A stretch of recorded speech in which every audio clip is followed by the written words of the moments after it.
ఓర్పు లేకపోతే కలియుగంలో భగవంతుడు కూడా ఉద్ధరించడానికి వచ్చి నిలబడగలడు. విసిగెత్తిపోయాడు అనుకోండి, ఆయన కూడా ఉద్ధరించడానికి ఎవరుంటారు ఇక్కడ? అంత ఓర్పుతో ఉండవలసినటువంటి అవతారం. ఎంత ఓర్పు లేకపోతే ఆ పద్మపీఠం మీద ఒక్కనాడు కాలు కదిపాడండి. ఒక్కనాడు ఎన్నాళ్ళు నించోనరా ఇలాగా, ఓ కుర్చీ వేయండి అని కూర్చున్నాడా? పడుకున్నాడా? నాకు ఇంతే సమయమా, ఎన్ని వేల మందిలా వస్తూ ఉంటారా, ఎంతమందిని నేను చూడనరా అన్నాడా? అలా చూస్తూనే ఉంటాడు, అనుగ్రహిస్తూనే ఉంటాడు. ఎక్కడో ఉండి మొరలు పెట్టుకున్నా ఆపద మొక్కలు వాడి కాపాడుతూనే ఉంటాడు, క్షమిస్తూనే ఉంటాడు. అంత ఓర్పుతో రావాలి అవతారం. అందుకే మొదటే ఓర్పు పట్టి వచ్చింది. రావడం అన్ని అవతారాల్లాగా రాలేదు. భృగువు వెళ్ళి తంతే సహించి బయలుదేరాడు. అందుకే మీరు చూడండి, మొదట దయ కలుగుతుంది ఎప్పుడు మనిషికి. దయ కదిలితే కార్యం నడుస్తుంది. నేను అలా వెళ్ళిపోతున్నాను అనుకోండి, ఏదో దేవాలయంలోకి వెళ్ళి గుడ్డిలో 100 రూపాయలు వేద్దాం అనుకుని వెళుతున్నాను. వెళుతుంటే ఒక పిల్ల తల్లి కంఠం పట్టుకుని గట్టిగా కౌగులించుకుని ఏడుస్తోంది. అమ్మా, అన్నం తిని 3 రోజులైంది, బయట వడగాట్టులు, ప్రేగులు తిరిగిపోతున్నాయమ్మా, ఆకలిస్తోందంటే మంచినీళ్లు తాగమంటావు, ఇవాళ మంచినీళ్లు తాగితే వాంతి అయిపోతోంది, ఏమైనా పెట్టమ్మా అని కొడుతోంది తల్లిని. నాకే లేదు, నీకు ఎక్కడ పెట్టనే అంటోంది తల్లి. తల్లి ఏడిస్తే తట్టుకోగలరు, పిల్ల ఏడిస్తే ఎవరు తట్టుకోలేరు. ఎందుకంటే కపటం ఉండదు.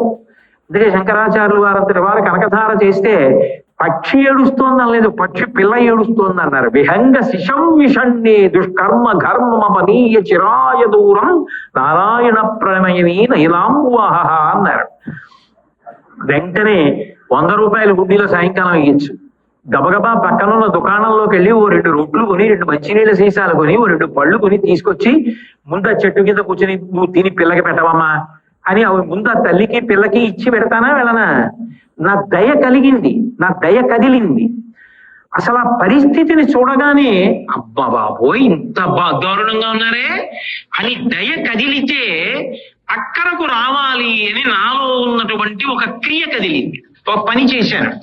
ముందు కనపడని దయ కదులుతుంది, కనపడేటటువంటి కర్మ నడుస్తుంది. దయ కదలకపోతే కర్మ ఎలా నడుస్తుంది? ఈశ్వరుడు భూమి మీదకి రావాలంటే ముందు ఆయన దయ కదలాలి. ఎవరా దయ? అమ్మవారే. వేదాంత దేశికులని మహానుభావులు వారు అందరిలాగా లక్ష్మీ శతకము అలా శతకాలు చేయలే, ఆయన దయాశతకము అని చేశారు. ఆ శతకం పేరే దయాశతకం. దయాశతకం పరమాద్భుతమైన శతకం. ఇప్పటికీ పద్మావతి అమ్మవారి దేవాలయంలో అప్పుడప్పుడు అందులో శ్లోకాలు చదువుతుంటారు. అందులో ఒక అద్భుతమైనటువంటి మాట అంటారు. అమ్మ, అహమస్మి అపరాధ చక్రవర్తి.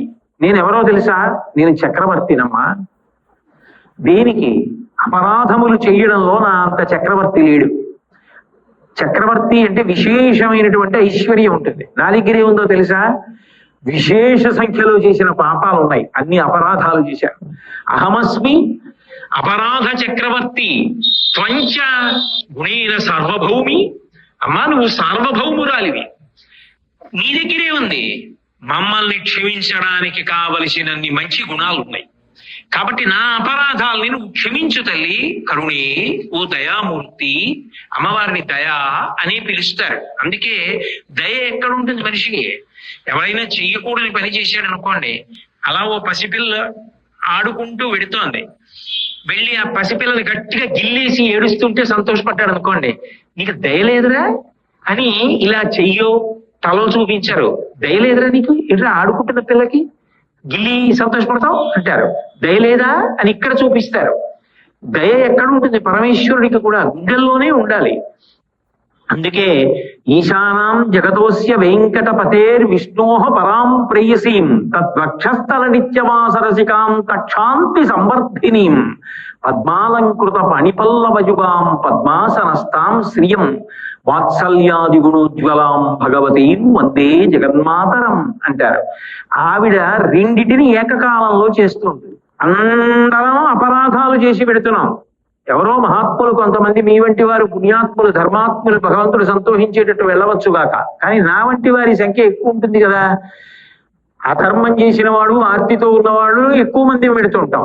వెళుతున్నప్పుడు భగవంతుడు ఏమిటి ఇంకా దీనికి అంతూ పొంతూ లేదా, రోజు రోజుకి పెరిగిపోతున్నారా అని విసుక్కోకుండా ఉండాలి అంటే ఓర్పు పెరుగుతూ ఉండాలి. అమ్మో, వేదాంత దేశికులు అద్భుతమైన మాట అన్నారు. సర్వసాధారణంగా ఆయుధాలని కూడా సానబట్టుకుంటారు. ఎందుకని అంటే అవి మొరటుగా అయిపోయాయి అనుకోండి, ప్రయోగించినప్పుడు పనిచేయద్దు.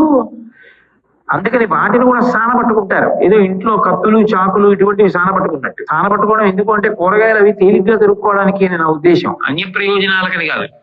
కాబట్టి ఇంట్లో ఉన్న పదునైన పరికరములను సానపెట్టుకుని సిద్ధం చేసుకున్నట్టే ఈశ్వరుడు కూడా అప్పుడప్పుడు ఆయుధములను సానపట్టుకుంటుంటట. చక్రం ఇటువంటివి. వేదాంత దేశికులు అన్నారు, అమ్మవారు నే పడతానులేండి అని ఆ ఆయుధాలు తీసుకుని దయతో సానబట్టింది. ఇప్పుడు దయతో సానబట్టింది కాబట్టి ఆ ఆయుధాలు వచ్చి తగిలినా మన ఏం చెయ్యవు.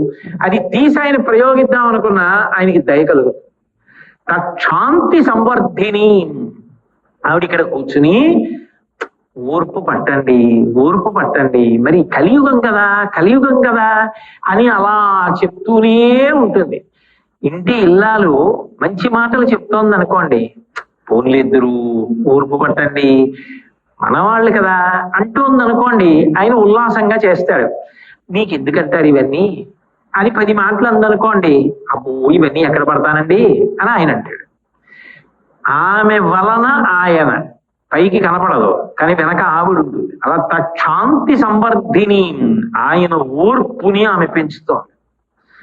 మన పట్ల వాత్సల్యం ఈశ్వరుడు చూపిస్తున్నాడు. అప్పుడు గోవు తన కడుపున పుట్టిన దూడని మాంసాహారి కాకపోయినా మావిని నాలుకతో నాకినట్టు మన పాపములను ఈశ్వరుడు తొలగించేస్తున్నాడు, తొలగించి కాపాడుతున్నాడు.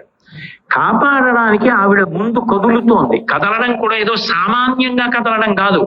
శ్రీగుణరత్న కోశంలో పరాశర భట్టర్లు ఒక అద్భుతమైన మాట అంటారు.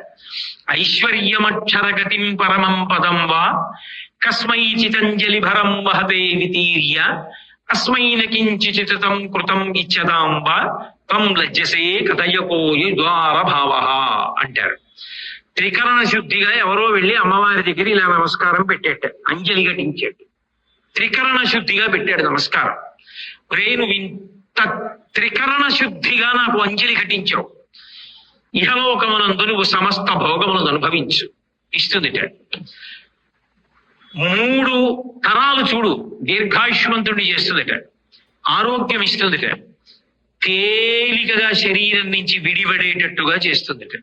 బాగా అర్థం అవ్వాలి అంటే, కొద్దిగా కలిపి చెప్పాలి అంటే, శ్రీమన్నారాయణుడితో కలిసి భూమి మీద వచ్చి శరీరం విడిచిపెట్టేసిన తరువాత ఆ జీవుణ్ణి చెయ్యి పట్టి విమానంలోకి ఎక్కించుకుని వైకుంఠానికి తీసుకెడుతుంటే జీవుడు చుట్టూ చూసి, స్వామి మీ దర్శనం అయింది, సంతోషం, మా అమ్మేది అని అడిగితే, నువ్వు ఒక రోజు త్రికరణ శుద్ధిగా అంజలి ఘటించావు, అంజలి ఘటిస్తే నీకు ఇహలోకమునందు ఐశ్వర్యం ఇచ్చాను, 3 తరాలు ఇచ్చాను, ఆరోగ్యం ఇచ్చాను, దీర్ఘాయుర్దాయం ఇచ్చాను, తేలికగా శరీరం నుంచి విడివిడిపోయే అదృష్టం ఇచ్చాను, శ్రీవైకుంఠానికి తీసుకెడుతున్నాను, ఇంతకన్నా నేను ఇంకా ఏమీ చెయ్యలేకపోయానని సిగ్గుబడి ఎర్రబడిన ముఖంతో అదిగో తెర